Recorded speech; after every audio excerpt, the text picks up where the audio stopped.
बच्चों को कैसे देखरेख करना चाहिए, कैसे ध्यान देना चाहिए उनके स्वास्थ्य को लेकर के, इस विषय पर चर्चा आप लोगों के बीच करने के लिए मैं हम सादर आमंत्रित करता हूं डॉक्टर पीएल साव जी को। Doctor Sao sir.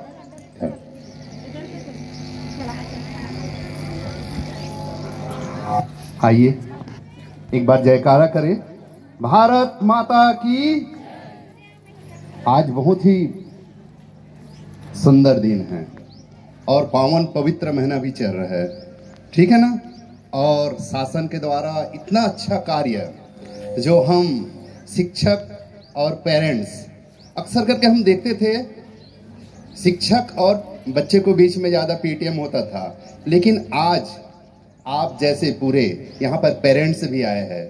सबसे पहले मैं मंचासीन सभी अतिथियों का, यहाँ पर उपस्थित शिक्षक शिक्षिकाएं और सभी हमारे पेरेंट्स यहाँ पर उपस्थित है, उन सभी को मैं नमस्कार करता हूँ। और इस मेगा कार्यक्रम पीटीएम मीटिंग में आप लोग सफलता के लिए यहाँ पर है, उसके लिए आप सबको बधाई देता हूँ। मेरा सब्जेक्ट है स्वास्थ्य। स्वास्थ्य के बाद तो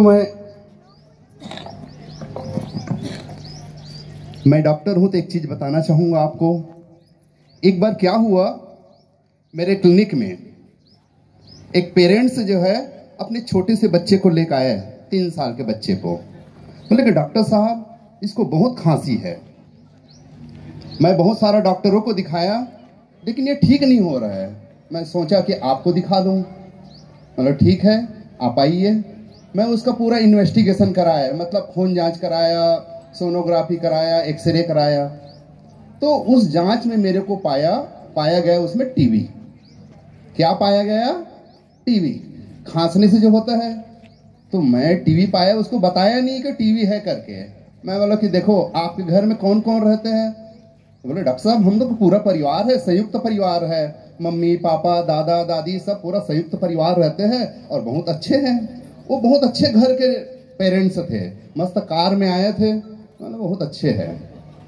सोचा कि छोटा बच्चा है, 3 साल का बच्चा, इसको तो टीवी नहीं होना चाहिए। मैं उनको फिर पेरेंटिंग किया, जैसे आज चल रहे ना वैसे ही मैं उसको अपना केबिन में बुलाया। मैं उसके मम्मी को पूछा कि ये बताइए बच्चे को तो बीमारी है, लेकिन ये बीमारी का कारण मेरे को कोई दूसरा लग रहा है कि घर में कोई बीड़ी सिगरेट या गांजा कुछ पीते हैं क्या करके। अरे डॉक्टर साहब आप कैसे बात करते हो, हमारे घर में ये सब कुछ नहीं होता। ठीक है, डायरेक्ट मना कर दिया। मतलब ठीक है कोई बात नहीं। फिर मैं उसके पापा को बुलाया, भाई साहब ये बताइए कि आपके घर में कोई बीड़ी सिगरेट या कुछ पीते हैं कि नहीं पीते हैं? अरे डॉक्टर साहब हमारे घर में संयुक्त परिवार है, हम लोग ये सब नहीं करते हैं। मैं बोला कि बच्चे को लेके दादा गोदी में लेके कहीं पान ठेला या इधर उधर बाजार तो नहीं जाते हैं? फिर वो बोले अरे नहीं नहीं हम तो घर से बच्चे को बाहर निकालते ही नहीं। मैं दोनों को बुलाया, उसके मम्मी पापा को। देखो ये बच्चे को हुआ है टीबी, और टीबी का कारण है सिर्फ क्या है? धुआं। और ऐसे धुआं जो बीड़ी और सिगरेट से होता है। तो आप बताइए, क्योंकि जब तक आप नहीं बताओगे डायग्नोसिस मेरा अच्छा नहीं होगा और ट्रीटमेंट भी अच्छा नहीं होगा। फिर उसके बाद उसके पापा बोले, आए अकेले में, ठीक है डॉक्टर साहब मैं क्या करूं, एक चीज आपको बताना चाहता हूं, तो बताइए क्या हुआ। तो उसने क्या कहा मालूम? डॉक्टर साहब मैं सुबह जब उठता हूं तो मेरा पेट साफ नहीं होता, तो मैं क्या करता हूं, जब बच्चा सोए रहता है दरवाजा बंद करके मैं एक सिगरेट पीता हूं। कहाँ? मैं अपने बाथरूम में। ठीक है, तो बच्चा सोए रहता है, दरवाजा खुला रहता है कि नहीं रहता? नहीं, दरवाजा बंद कर देता हूं क्योंकि कोई दूसरे को पता मत चले। और रोज 2 सिगरेट सुबह शाम पीता था। मैं बोला अब समझ आया बेटा, समझ आया नहीं कि हम जो सिगरेट उसके पापा पीता था, दरवाजा बंद, ये जब सिगरेट का धुआं जब फेंकता था तो बच्चे सोए रहता था, तो 100% बच्चा क्या करता था, उस धुआं को लेते जाता था। और ये बचपन से लेते लेते लेते 3 साल का बच्चा हो गया, इसी कारण टीबी हुआ। मैं बताया कि जो बच्चे को टीबी दे रहे हो ये आपका देन है। किसका देन है? पेरेंट्स का देन है। तब उसको समझ आया कि अच्छा ऐसे, क्योंकि हम लोग जब बीड़ी सिगरेट पीते हैं, जो भी पीते हैं, तो पैसिव स्मोकिंग होता है। जो छोड़ने वाला होता है, धुआं जो दूसरा लेता है, उसमें सबसे अधिक प्रभाव होता है और वही बीमार होता है। तब से वो कान पकड़ के छोड़ दिया कि मैं अपने बच्चे को इतना बड़ा बीमारी दे दिया, छोटे से बच्चे को। स्वास्थ्य के बारे में, स्वास्थ्य होता है 3 प्रकार के, ठीक है, आप सबको मालूम है। एक शारीरिक स्वास्थ्य, एक मानसिक स्वास्थ्य और एक होता है आध्यात्मिक स्वास्थ्य। अब शारीरिक स्वास्थ्य के लिए आप सबको मालूम है, सभी को मालूम है, ये मैं बच्चे के लिए बता रहा हूं कि आप लोग बच्चे को कैसे करना है। शारीरिक स्वास्थ्य के लिए हम लोग क्या करते हैं, सुबह उठते हैं, मॉर्निंग वॉक करते हैं, सभी को करना है, ये नहीं बच्चे के लिए नहीं, हम सभी के लिए। सुबह हम मॉर्निंग वॉक करते हैं, उसके बाद योगा करते हैं, एक्सरसाइज करते हैं, करते कि नहीं करते हैं, सभी करते हैं। चलो मैं आपको रोज योगा कराऊं 1 घंटा, रोज एक्सरसाइज कराऊं 1 घंटा, लेकिन आपको सोने नहीं दूंगा, तो आप स्वस्थ रहोगे क्या? नहीं, क्योंकि हमको शरीर को स्वस्थ रखने के लिए जितना हम दैनिक भोजन करते हैं, जिसको हम लोग क्या बोलते हैं, रोज सुबह खाते हैं, उसको क्या बोलते हैं, पौष्टिक आहार, जिसमें सभी प्रकार के कार्बोहाइड्रेट, मिनरल्स, प्रोटीन, विटामिन सभी रहते हैं, जिसको हम लोग संतुलित आहार के बारे में जानते हैं। अगर रोज संतुलित आहार भी करेंगे, ठीक है ना, और योगा भी करेंगे और एक्सरसाइज भी करेंगे, लेकिन अगर आराम नहीं करेंगे, अगर सोएंगे नहीं, तब भी से बीमार हो जाएंगे। इसलिए तीनों चीज जरूरी है, हमको योगा करना, एक्सरसाइज करना, संतुलित आहार करना और आराम करना बहुत जरूरी है। 8 घंटा सोना, 8 घंटा हमारे काम के लिए दिया है और 8 घंटे हमारे नियमित दिनचर्या के लिए दिया गया है, तो ये बहुत जरूरी है। ये तो हो गया हमारा शारीरिक स्वास्थ्य के लिए। अब मानसिक स्वास्थ्य के लिए हम क्या करें?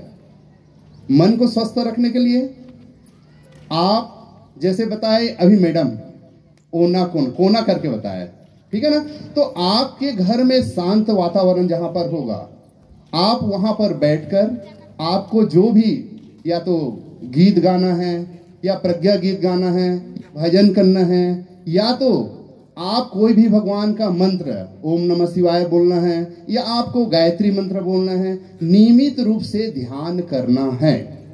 योगा और ध्यान जब होता है, योगा और ध्यान दोनों जब मिल जाता है तो हमारा मन के लिए होता है।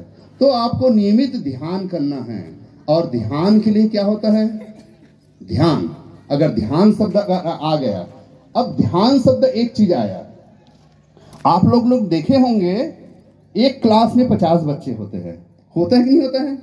50 बच्चे, 50 बच्चे में वही स्कूल ड्रेस, वही पुस्तक कॉपी और वही टीचर एक पढ़ाने वाला। 50 में कितने लोग फर्स्ट आते हैं? एक बच्चे फर्स्ट आएगा कि नहीं आएगा? अब एक बच्चा फर्स्ट क्यों आया?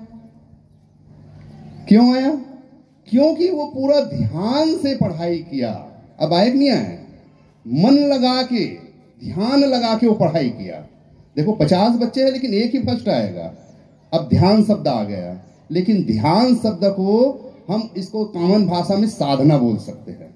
साधना को और सरल, आप लोग बहुत अच्छे लोग बैठे यहाँ पर, तो मेरे को बताना फर्ज है। इसको हम 3 भागों में बांटते हैं, उपासना, साधना और आराधना। उपासना मतलब है उपवास रहना, होता है कि नहीं होता है? मेरे ख्याल से हमारी बहनें अभी सब उपवास चल रहे हैं, होता है कि नहीं होता है? अब ये बताइए आप लोग, हम उपवास किसके लिए रहते हैं? बोलो, हंसते हुए बोलना है। किसके लिए रहते हैं उपवास? किसके लिए रहता है?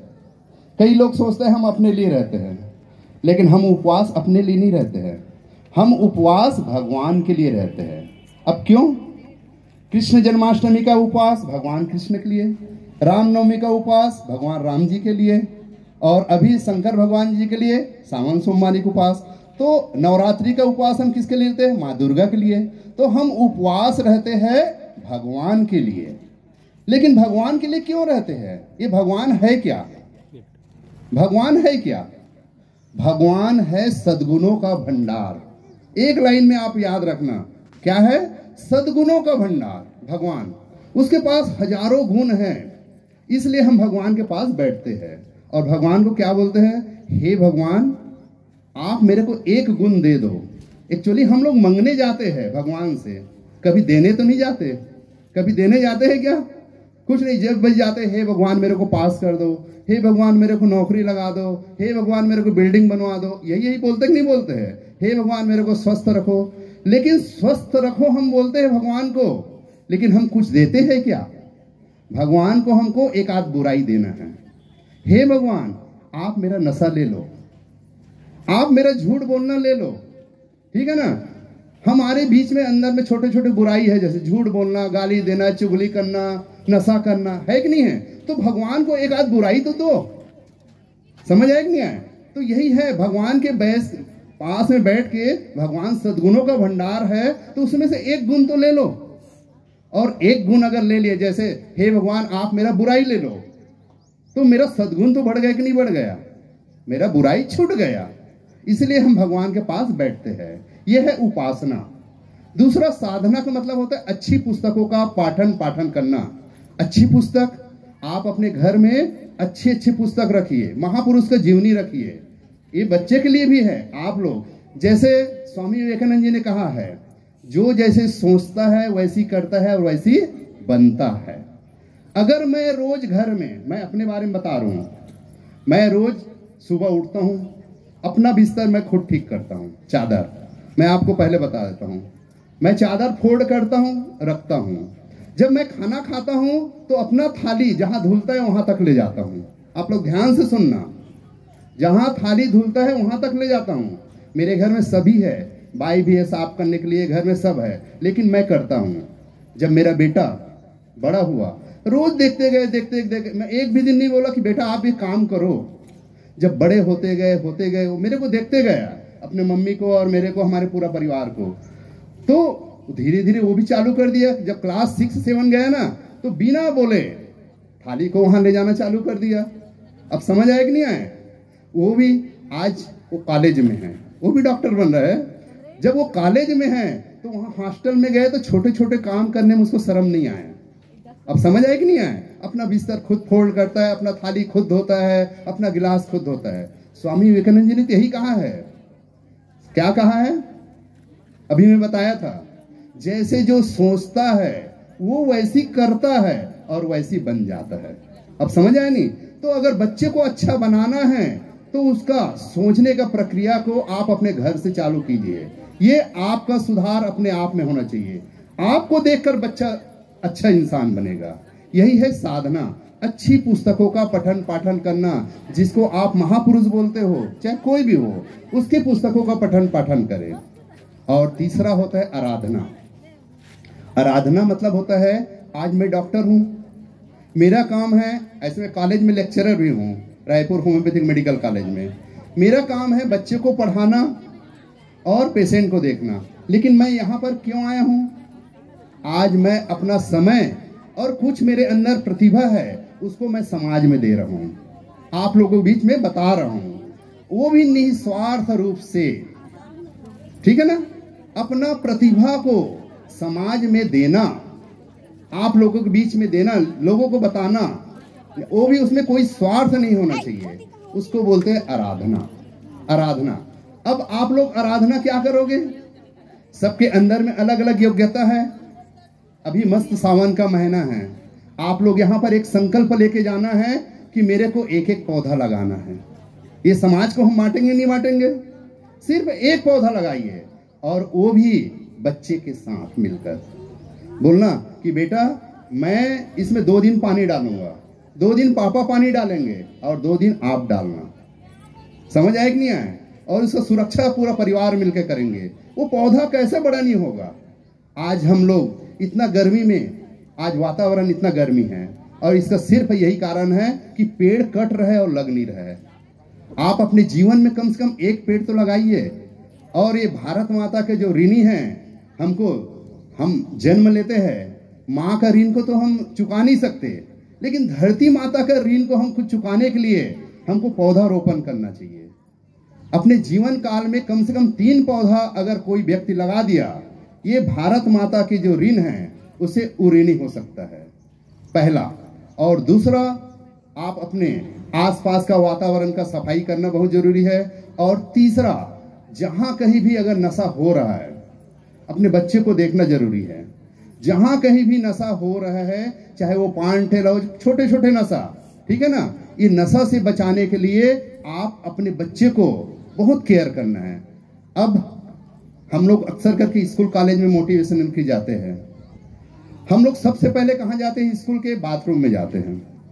और बाथरूम में अगर कोई भी एक पाउच पाया गया, चाहे वो क्या आता है, यामू या जो भी है, अगर एक भी पाउच पाया गया तो समझ जाए यहाँ के बच्चे नशा करते हैं, गुटखा खाते हैं। उसके बाद हम लोग जाते हैं बाथरूम के रूप में, जो यहाँ के जो टीचर स्टाफ वहां पर भी कोई गुटखा तो नहीं खा रहा है, क्योंकि हम बच्चे को जहां भेजते हैं, स्कूल भेजते हैं, वो हमारा मंदिर होता है, ठीक है ना, और मंदिर हमेशा शुद्ध होना चाहिए।